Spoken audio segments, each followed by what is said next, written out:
Bismillahirrahmanirrahim. Assalamualaikum warahmatullahi wabarakatuh.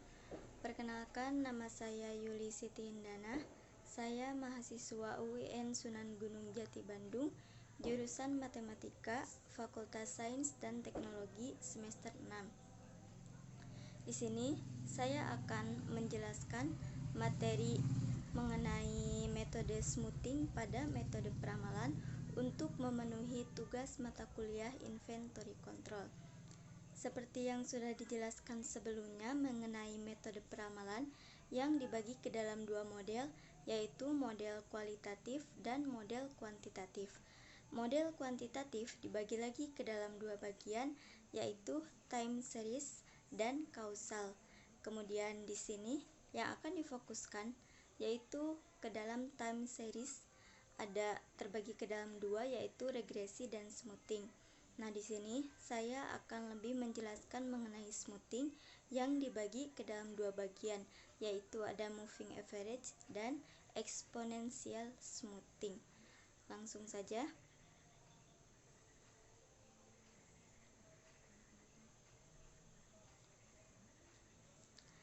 Di sini ada metode smoothing. Pada metode smoothing, data digunakan periode per periode, terdiri dari dua kelompok, yang tadi yaitu metode rata-rata atau moving average dan metode exponential smoothing. Untuk yang pertama yaitu single moving average atau rata-rata bergerak. Moving average pada suatu periode merupakan peramalan untuk satu periode ke depan dari periode rata-rata tersebut. Jadi dalam single moving average ini digunakan untuk peramalan satu periode ke depan dengan menggunakan rata-rata dari data tersebut. Langsung saja ke contoh. Di sini ada contoh data penjualan suatu produk 12 bulan terakhir. Di sini ada T, yaitu waktu dalam hitungan bulan, ada 1 sampai 13. Kemudian ada data penjualan per unit, kemudian ada moving total, dan yang terakhir ada ramalan. Nah, di sini kita akan mencari ramalan pada T atau pada bulan keberapa. Nah, di sini sudah diketahui untuk T ke-13 itu ramalannya adalah 907. Nah, di sini ada rumus untuk mencari peramalan bulan ke-14, yaitu di sini ada last moving total, tadi sudah ada, kemudian ditambah demand untuk bulan ke-13, kemudian dikurangi, mohon maaf, ini harusnya dikurangi data penjualan pada bulan ke-10, kemudian per atau dibagi 3. Nah, di sini kan ada last moving totalnya. Nah, di sini ada last moving totalnya yaitu 2720. Kemudian demand untuk bulan ke-13-nya ada 907. Kemudian data penjualan pada bulan ke-10 ada 910. Nah, kemudian kita masukkan ke dalam rumusnya. 2720 ditambah 907 dikurangi 910 dibagi 3. Mohon maaf, ini seharusnya vernya di sini, yaitu dibagi 3, hasilnya adalah 906 unit. Jadi peramalan untuk bulan ke-14 adalah 906 unit. Sebenarnya ini hasilnya koma, tetapi dibulatkan menjadi hasilnya 906 unit. Untuk itu untuk peramalan bulan ke-14 dan seterusnya.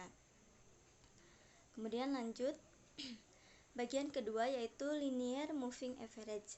Nah, di sini jika pola data menunjukkan pola tren, maka single moving average tidak tepat.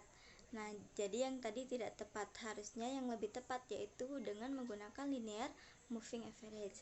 Karena pada dasarnya penggunaan moving average kedua untuk memperoleh penyesuaian pola tren. Di sini ada beberapa langkah untuk menyesuaikan pola tren, yaitu yang pertama, hitung single moving average dari data dengan periode perata-rataan tertentu. Tertentu itu misalnya dalam 4 periode, dalam 5 periode, dan lain sebagainya. hasilnya kemudian dinotasikan ST aksen. Di sini saya menyebutnya ST aksen ya. Kemudian untuk cara yang kedua yaitu hitung moving average kedua, yaitu moving average dari ST aksen dengan periode perata-rataan yang sama. Nah, ketika sudah diketahui ST aksennya, maka kita hitung moving average keduanya atau dari ST aksennya, kemudian kita notasikan menjadi ST aksen kuadrat. Saya sebutnya ST aksen kuadrat ya. Nah, kemudian cara yang ketiga atau langkah yang ketiga yaitu hitung komponen AT. Jadi kita akan mengetahui atau menghitung AT itu dengan rumus di sini AT sama dengan ST aksen ditambah dalam kurung ST aksen dikurangi ST aksen kuadrat. Jadi setelah kita mencari ST aksen dan ST aksen kuadratnya, kita akan mendapatkan nilai dari komponen AT. Nah, kemudian untuk yang keempat yaitu hitung komponen tren BT. Nah, setelah itu kita akan mengetahui atau menghitung komponen tren BT dengan rumus ini. BT sama dengan 2/n-1, n itu adalah banyaknya data, kemudian dikali dalam kurung ST aksen min ST aksen kuadrat dari hasil yang 1 dan 2. Nah, kemudian untuk cara yang kelima atau yang terakhir yaitu peramalan M periode ke depan setelah T adalah sebagai berikut. Jadi kita akan mengetahui FT plus M-nya berapa. Nah, di sini untuk mencari FT plus M-nya yaitu sama dengan AT ditambah BT dikali M. AT-nya sudah ada tadi dengan rumus yang sudah disediakan tadi. Ini untuk AT, kemudian ini untuk BT. Kemudian untuk M yaitu periodenya seperti itu. Itu untuk mencari FT plus M. Kemudian di sini ada contoh. Ada T 1 sampai 14, kemudian penjualan per unit, kemudian MA4. Ini ada moving average 4 periode artinya. Atau di sini kita cari ST aksennya MA4. Kemudian di sini ada moving average 4 periode dari hasil ST aksennya, kemudian kita dapat rata-ratanya nanti ST aksen kuadrat. Kemudian kita cari AT-nya, cari BT, kemudian cari FT plus M-nya. Dari sini kita masukkan M-nya sama dengan 1. Oke, yang pertama ST aksen dulu. Bagaimana cara untuk mendapatkan ST aksen?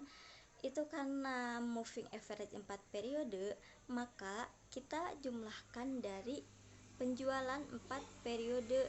Nah, dari 1 sampai 4. Nah, berarti seperti ini. Kita cari rata-rata dari 4 periode tersebut yaitu 140 ditambah 159 ditambah 136 ditambah 157 dibagi 4 karena jumlah atau periodenya itu 4. Nah, kemudian kita dapat hasil yaitu 148. Bagaimana untuk selanjutnya? Nah, ini untuk 156,25 itu didapat dari 4 periode sebelumnya, yaitu kita ambil periode kelima, ambil 4 periode sebelumnya. Nah, berarti 159 ditambah 136 ditambah 157 ditambah 173 dibagi 4 itu kita akan dapat hasilnya 156,25. Dan seterusnya ke bawahnya juga sama, ambil 4 periode sebelumnya seperti itu. Nah, kemudian bagaimana cara untuk mencari ST aksen kuadrat? Nah, di sini seperti yang sudah kita ketahui tadi, yaitu ST aksen kuadrat itu didapat dari hasil periode perata-rataan dari ST aksen. Nah, seperti tadi sama seperti cara ST aksen. Nah, untuk ST aksen kuadrat ini kita didapat dari periode rata-rataan dari ST aksen 4 periode. Nah, di sini 4 periode berarti dari 148 sampai 159,50 kita jumlahkan, kemudian bagi 4, nanti kita dapat hasilnya 153 dan seterusnya. Yang 158 juga sama, ambil 4 periode sebelumnya. Berarti dari 156,25 sampai 167,25 dijumlahkan kemudian dibagi 4, dapat hasilnya 158,06. Nah, kemudian kita cari AT.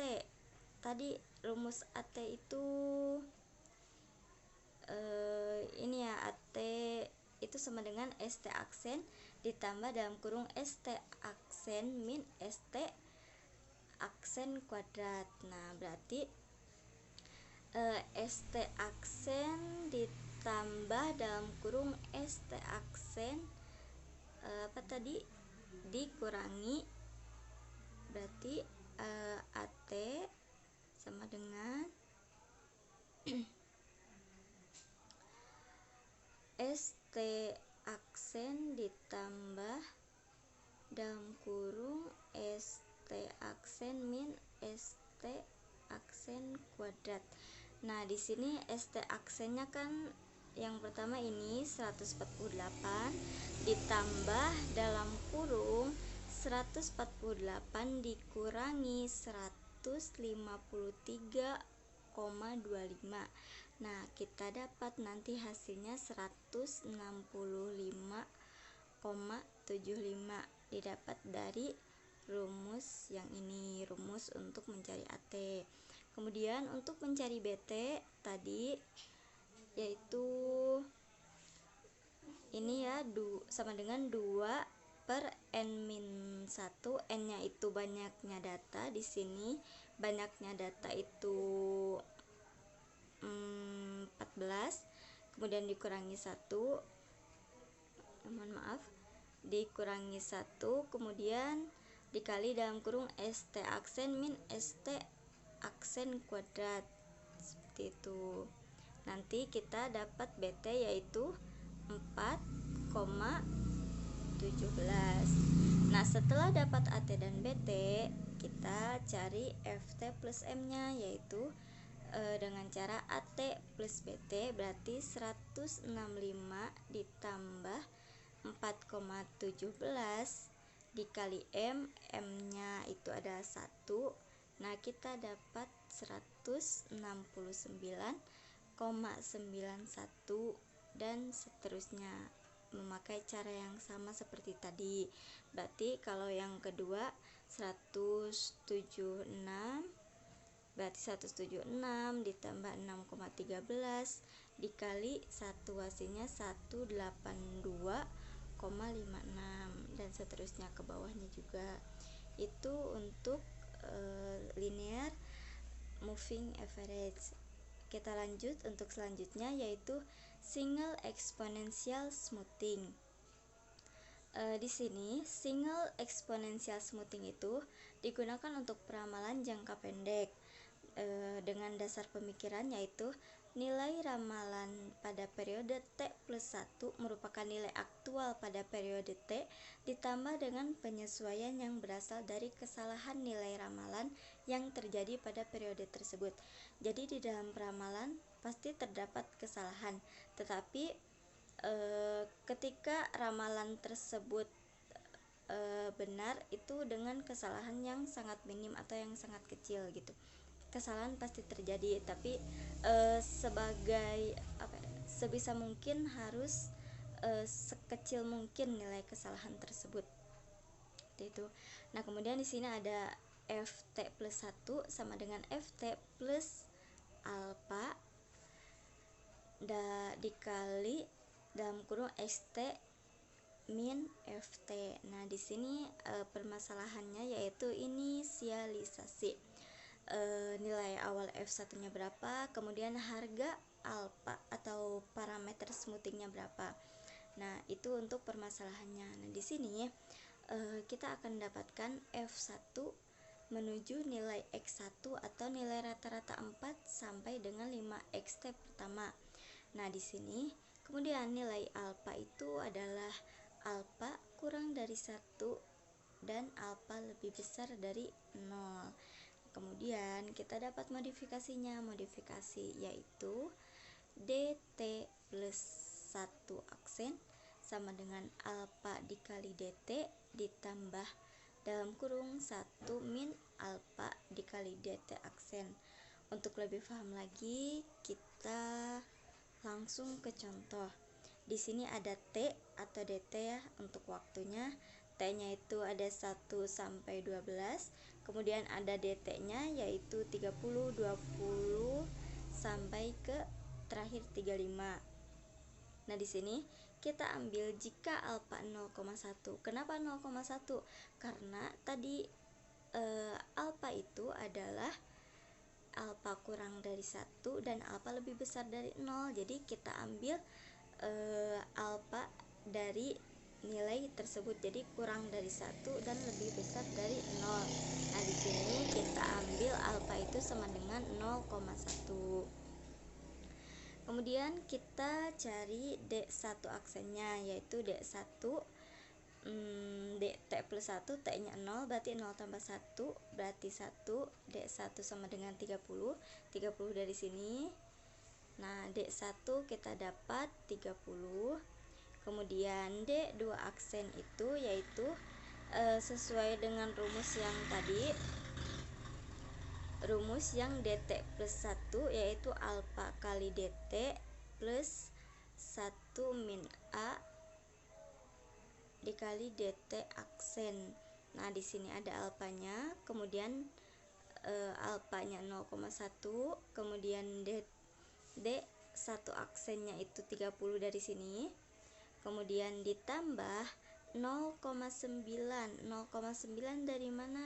Dari rumusnya itu 1 min alfa. 1 min alfa atau 1 min 0,1 itu adalah 0,9 dikali dt aksen yaitu 30 dari sini. Nah, kemudian kita kalikan 0,1 kali 30 itu 3 ditambah 0,9 kali 30 hasilnya itu 30. Jadi nilai D2 aksen itu sama dengan 30. Kemudian kita cari D3 aksennya, yaitu D3 itu dari D2 ditambah 1. Jadi D3 sama dengan alfanya 0,1, kemudian dikali D2. D2 nya itu adalah ini 20, kemudian ditambah 0,9 kali D2 aksen. D2 aksen itu ini nilainya 30. Nah, kemudian dijumlahkan 0,1 kali 20 ditambah 0,9 kali 30 hasilnya 29. Ini untuk nilai D3 aksen. Nah, kemudian kita cari D4 aksen, yaitu dt plus 1, D3 plus 1 yaitu D4 aksen sama dengan alfa dt nya itu ada atau D3 nya itu adalah 45, kemudian ditambah 0,9 kali dt 3 aksennya itu ada 29. Ini 29, kemudian dikali 0,9 nya jadi hasilnya 30,6 dan seterusnya memakai rumus yang dt plus 1 aksen tuh, dan seterusnya memakai cara yang sama. Kita lanjut. Di sini ada prosedur peramalan. Di sini ada 5 poin, yaitu yang pertama, definisikan tujuan peramalan yang akan dilakukan. Jadi untuk prosedur peramalan yang pertama itu kita definisikan tujuan peramalan itu untuk apa gitu, untuk yang akan kita lakukan tujuannya itu untuk apa. Kemudian yang kedua itu buat diagram pencar dari data. Kemudian dari data yang sudah kita dapatkan kita buat diagram. Kemudian yang ketiga, pilih paling tidak 2 metode yang dapat mengakomodasikan tujuan tersebut dan mendekati pola data yang tergambar dari langkah 2. Jadi dari 2 metode kita pilih setidaknya 2 metode untuk mendapatkan akomodasi dari tujuan yang sudah kita cari atau tujuan yang sudah kita dapatkan untuk mendekati pola data. Seperti itu. Kemudian yang keempat, hitung kesalahan peramalan yang terjadi. Jadi ketika kita sudah mendapatkan peramalan, kemudian kita hitung kesalahan tersebut atau kesalahan yang terjadi itu berapa. Kemudian yang kelima, pilih metode peramalan yang terbaik. Nah, di sini metode peramalan yang terbaik yaitu yang pertama yang memberikan kesalahan terkecil. Jadi ketika kita sudah mendapatkan peramal atau ya ketika kita sudah mendapatkan peramalan kemudian kita mendapatkan kesalahan yang terkecil, maka itu merupakan metode peramalan yang terbaik. Kemudian yang kedua, kalau ingin menguji lebih halus lagi, gunakan tes variansi. Jadi ketika kita ingin mendapatkan hasil yang terbaik, maka kita gunakan tes variansi. Seperti itu. Langsung kita ke contoh. Di sini ada contoh dari 12 bulan terakhir tercatat penjualan produk X sebagai berikut. Di sini ada bulan JF yaitu Januari, Februari sampai Desember. Untuk penjualannya ada 30 sampai 35. Ini untuk datanya. Kemudian yang pertama kan kita sudah dapat tujuan peramalan tersebut apa. Kemudian yang kedua, gambarkan diagramnya dari data yang sudah kita dapatkan. Nah, dari data yang sebelumnya ini 30, 20, 45, 35, 30 sampai 35 kita buat diagram. Nah, diagramnya seperti ini. Untuk bulan yang pertama itu tadi 30, bulan yang kedua itu 20, bulan yang ketiga itu 35 antara 40 dan 50, kemudian yang keempat itu 35 antara 30 dan 40 sampai terakhir itu ke-12 itu ada 35 antara 30 dan 40. Nah, di sini ketika kita sudah membuat diagram, berdasarkan gambar diagram pencar tersebut akan dicoba dua bentuk pola data. Nah, tadi kemudian kita pakai cara yang ketiga, yaitu kita setidaknya menggunakan dua metode untuk mengakomodasi tujuan untuk peramalan tersebut. Nah, di sini kita akan coba dua bentuk pola data, yaitu konstan dan tren. Untuk konstan diambil metode moving average 4 periode yang tadi yang sudah dijelaskan pada pada linear moving average. Kemudian dan untuk tren digunakan metode linear moving average 4 periode yang tadi. Nah, kita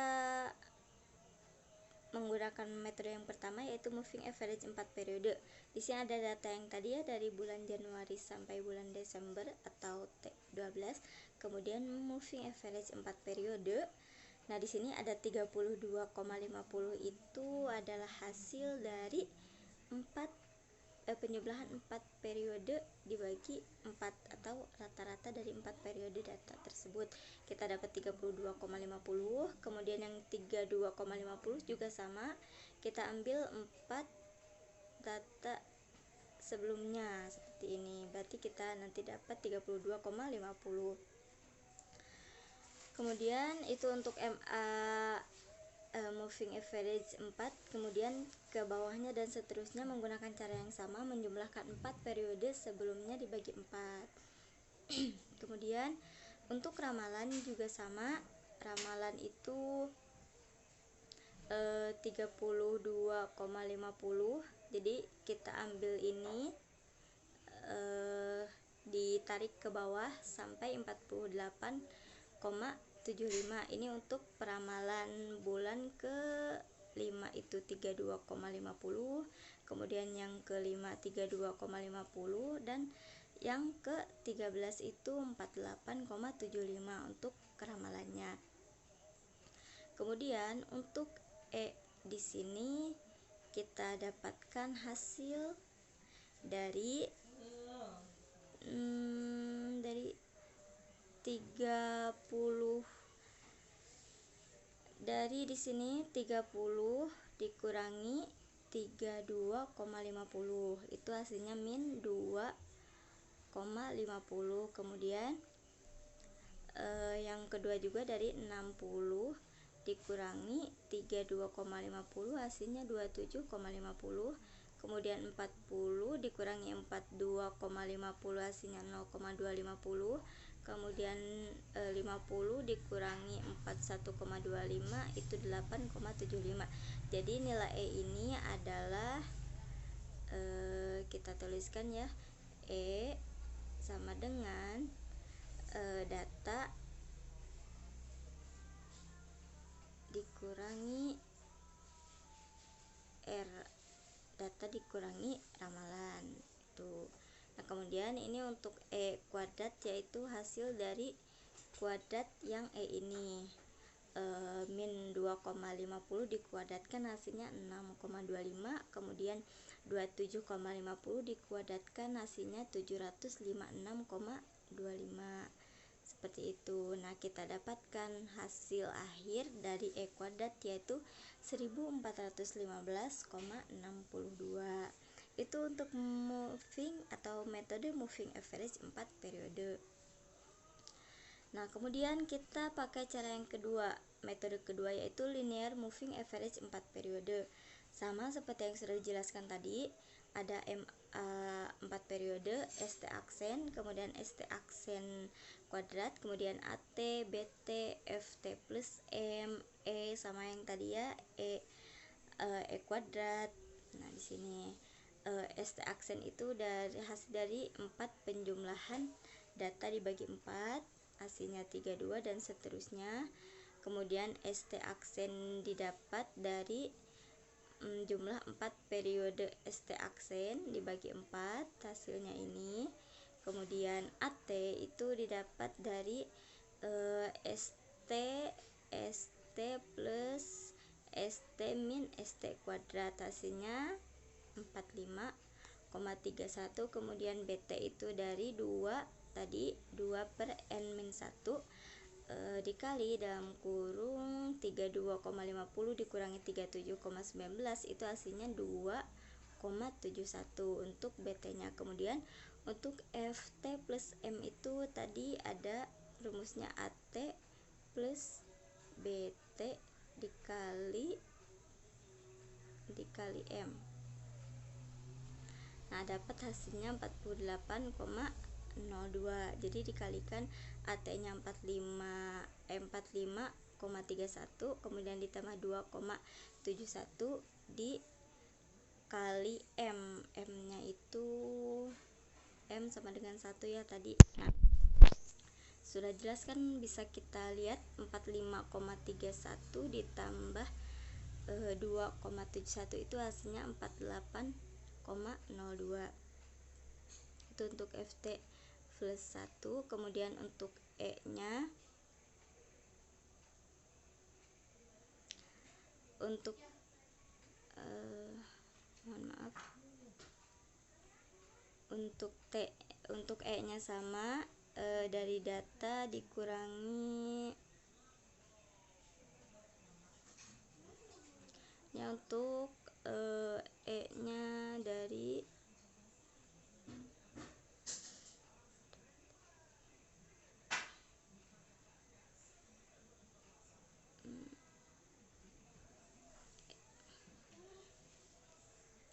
E nya itu tadi ya dari data dikurangi ramalan, seperti itu di sini.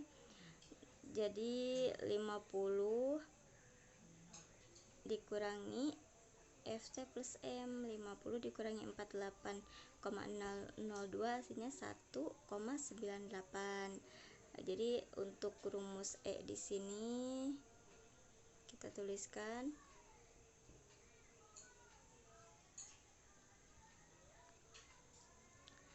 E sama dengan data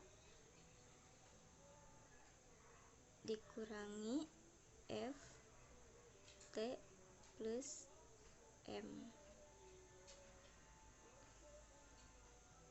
Itu untuk E nya. Kemudian untuk E kuadrat itu didapat dari kuadrat 1,98 dikuadratkan hasilnya 3,92 dan seterusnya. Kemudian kita dapat hasil akhir yaitu 611,93.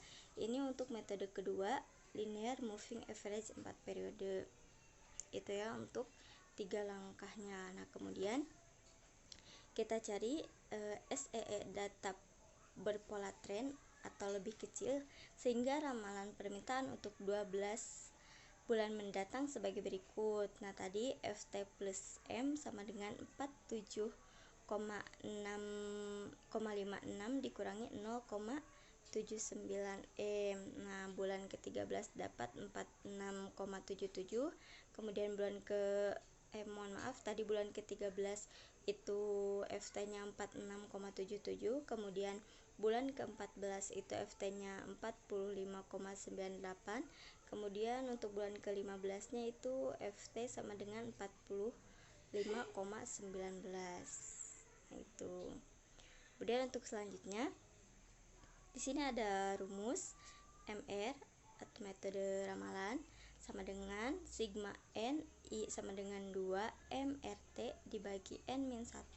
N itu adalah banyaknya data, MRT adalah metode atau ramalannya, data, hasil datanya. Kemudian di sini MRT itu didapat dari ini sama dengan DT min DT aksen dikurangi dalam kurung DT min 1 dikurangi DT min 1 aksen. Ini untuk MRT-nya. Kita nanti ketika kita akan mencari MR, maka kita gunakan rumus yang ini. Dari MRT-nya adalah ini.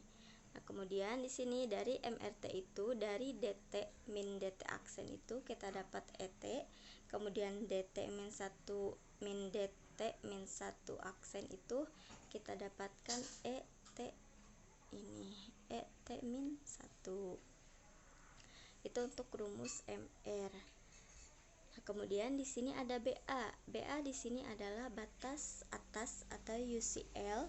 Batas atasnya itu ada 2,66 mR. Kemudian ada CL atau central line atau garis tengah, atau kita ambil yaitu sama dengan atau CL itu adalah sama dengan 0. Kemudian ada BB. BB adalah batas bawah, yaitu CL dikurangi BA, yaitu 0 dikurangi 2,66, hasilnya min 2,66. Jadi BB atau batas bawahnya itu adalah min 2,66 mR. Kemudian langsung ke contoh ya.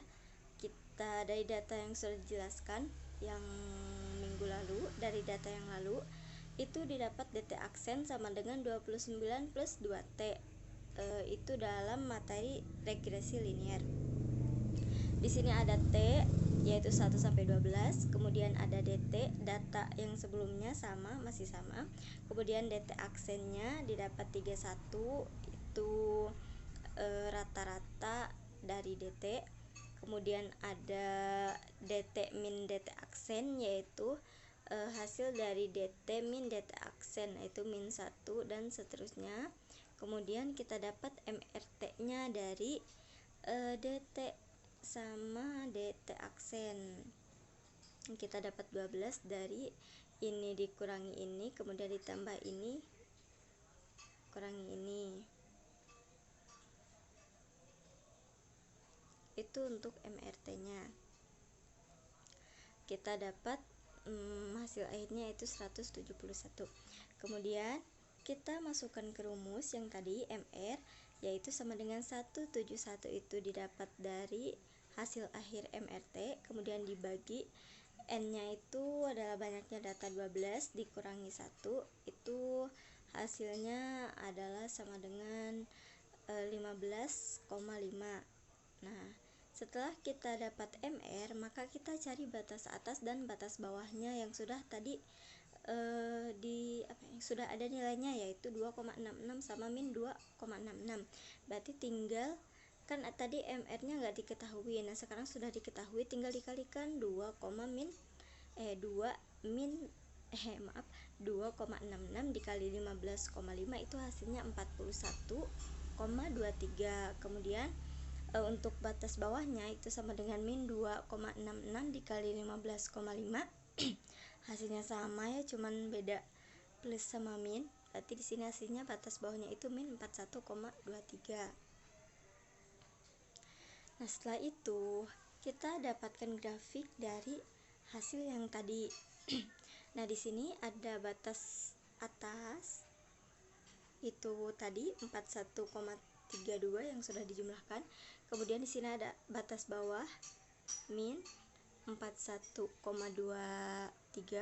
Kemudian ada CL-nya tadi 0. Ya, CL, nilai CL itu adalah pertengahan dari BA sama BB, itu ada 0. Nah, di sini kemudian kita cari pertengahan antara 0 sampai 41,32. Nah, di sini kan kita bagi 3, misalnya 3 bagi 3, kemudian 2/3, kemudian 1/3. Kita tinggal kalikan sama nilai batas atas sama batas bawahnya. Nah, di sini udah ada 2/3 kali 2,66 mR itu sama dengan 27,48 di sini. Berarti batas keduanya. Kemudian 1/3 kali 2,66. Berarti batasnya itu 13,74. Nah, yang batas bawahnya juga sama, cuman tinggal ditambahkan min saja, min 13,74 sama min 27,48. Nah, itu untuk grafiknya. Nah, untuk yang merah di tengah ini apa? Nah, ini merupakan data dari yang sebelumnya. Nah, dari sini ya, yang merah tadi itu dari sini, dari DT min DT aksen. Nah, kita buktikan. Tadi yang pertama min 1. Nah, min 1 berarti kan di bawah 0. Berarti di sini ini min 1. Nah, kemudian yang kedua berapa? Yang kedua itu adalah min 13 ya. Min 13 berarti min 13 di sini ya, di atas min 13,74. Nah, berarti ini untuk yang keduanya. Kemudian yang ketiga nilainya itu adalah 10 berarti 10 berarti di atas 0, di bawah 13,74. Nah, kemudian min 2 berarti di bawah 0 ya, benar ya, di bawah 0. Dan seterusnya ini juga sama, didapat dari DT min DT aksen. Coba yang terakhir, nilai yang terakhir adalah min 18. Nah, min 18 itu adalah antara min 13,74 sama min 27,48, mendekati yang sini. Nah, ini untuk nilai yang akhirnya, untuk T12. Nah, ini kita dapatkan diagramnya. Nah, seperti itu untuk diagramnya. Kemudian kita lanjutkan kondisi out of control. Nah, di sini bila ada titik sebaran DT min DT aksen di luar batas kontrol lebih besar dari BA dan kurang dari BB. Nah, berarti jika ada titik sebaran yang melebihi BA kan di sini ya, BA batas akhir, kemudian batas atasnya. Nah, kemudian di situ jika semua titik sebaran berada pada batas kontrol, apakah dijamin bahwa fungsi tersebut representatif? Nah, di sini belum tentu ya. Jadi kita harus cek dulu, kita harus tahu aturannya itu seperti apa. Nah, di sini ada aturan tersendiri, yaitu cek dan ikuti aturan tersebut. Di sini ada aturan 3 titik. Bila ada 3 buah titik secara berurutan yang ada pada salah satu sisi daerah A, ya di sini ya, misalnya kita ini daerah A. Nah, ini. Kemudian aturan 5 titik, bila terdapat 5 buah titik secara berurutan berada pada salah satu sisi daerah B. Nah, berarti daerah B di sini nih harus ada 5 titik. Kemudian aturan 8 titik, bila terdapat 8 buah titik secara berurutan berada pada salah satu sisi daerah C. Berarti ketika ada salah satu daerah C, nah berarti di sini. Nah, itu untuk aturan titiknya ada 3 titik untuk A, kemudian 5 titik untuk daerah B, kemudian 8 titik untuk daerah C. Seperti itu. Nah, itu untuk kondisi-kondisi out of control. Nah, ini untuk slide terakhir, yaitu MRC ada out of control. Iya jika fungsi penyebabnya diketahui, kemudian tidak, gunakan fungsi yang diperoleh untuk meramal. Nah, di sini untuk tidak. Kemudian fungsi penyebab diketahui, iya jika gejala tersebut bukan bersifat random sehingga data menyimpang atau tidak sama dengan mengikuti hukum statistika. Kemudian gunakan fungsi yang diperoleh untuk meramal. Nah, fungsi penyebabnya diketahui, kemudian tidak jika menghitung kembali fungsi tersebut dengan menghilangkan titik-titik out of control sehingga diperoleh fungsi baru atau jumlah data berkurang. Mungkin seperti itu yang bisa saya sampaikan. Mohon maaf jika ada kesalahan karena saya masih dalam proses belajar. Mudah-mudahan apa yang saya sampaikan bisa dipahami oleh pendengar maupun yang melihat. Mudah-mudahan bisa menjadi amalan dan mudah-mudahan bisa bermanfaat untuk semuanya. Mohon maaf jika ada kesalahan penyampaian. Wabillahi taufiq wal hidayah. Wassalamualaikum warahmatullahi wabarakatuh.